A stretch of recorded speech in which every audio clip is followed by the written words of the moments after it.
Жители Гагаузии сегодня отметили праздник Касым, символизирующий окончание всех полевых работ. К этому празднику гагаузы готовятся в обязательном порядке, стараясь до 8 ноября закончить все работы в огородах. Во дворе должно быть чисто и ухоженно, а в погребе должно отстояться свежее вино. К этому дню уже овцы забирали домой.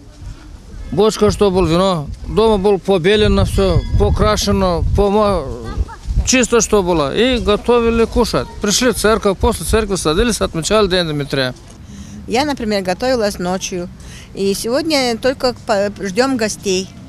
Гостей угощаем и сами угощаемся, отдыхаем. В этот праздник у гагаузов принято давать жертвоприношения, именуемые в народе курбан. Это или живого барана, или петуха. Курбан – это жертва Богу. Это жертва Богу. Что это значит жертва Богу? Это значит, допустим, должен жертву живую подарить. Или барана, или петуха. Праздник Касым отмечается в день православного праздника святого Дмитрия. Неспроста имя Дмитрий – одно из самых распространенных в Гагаузии. Пожалуй, нет сегодня семьи, в которой не чествовали бы Дмитрия. Я сын Дмитрий. Это большой праздник.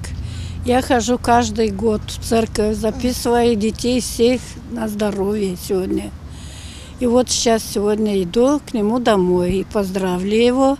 Посидим, отметим немножко. Праздник Касым ведет свое начало из далекой истории гагаузов. Многие элементы праздника уже давно утратили свое значение, оставив след только в обрядах и обычаях, столь почитаемых в автономии. На Касым домой съезжаются дети и внуки. Для гагаузских учеников праздник Касым – это еще один выходной день после традиционных каникул.